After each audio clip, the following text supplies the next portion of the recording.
इंद्रियाण्यर्थे भय सतस्य प्रगा प्रतिष्ठिता।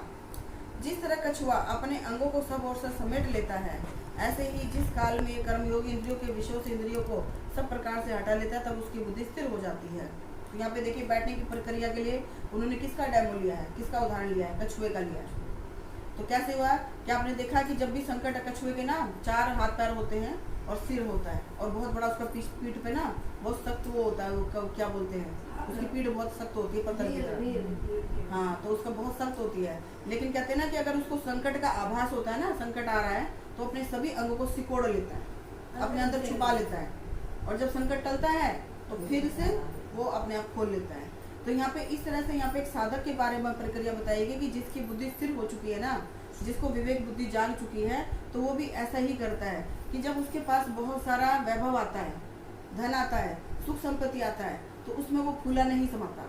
और जब बहुत ज़्यादा गरीबी आ जाती है, जब बहुत ज़्यादा विपत्ति आती है, तो उसमें वो घबराता नहीं है। अब यहाँ पे कहते हैं ना, अब हम लोग कहते हैं कि जब बहुत ज़्यादा है तो खूब खुल के खाएंगे, और नहीं है तो रोना रोएंगे, ऐसा काम करते हैं हम लोग।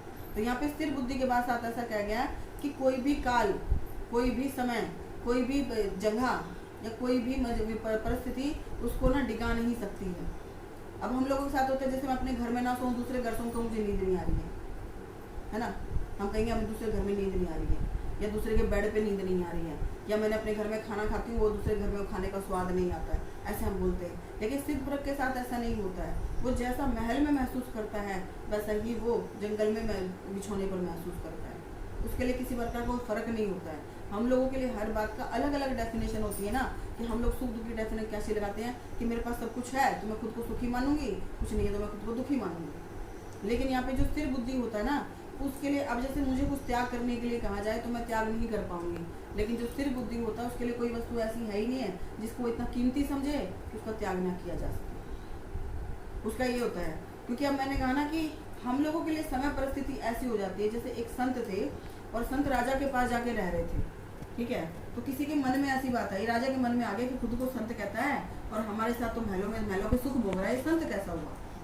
संत तो होते झोपड़ी में रहे, जबकि संत ने केवल राजा की बात रखने के लिए वहां पे रह रहा था, जबकि संत के मन में ऐसी बात नहीं थी। लेकिन राजा ने कहा कि नहीं, खुद को संत कहता है और सुखों को भोग रहा है और अपने आप को संत कह रहा है। तो उसने बोला कि महाराज जी, मेरे मन में एक शंका आ रही है। कह रहे क्या आप खुद को संत कह रहे हो, लेकिन आप खुद तो महलों के सुखों को भोग रहे हो, अपने आप को आप संत महात्मा कहते हो और बात करते हो ऐसी ऐसी।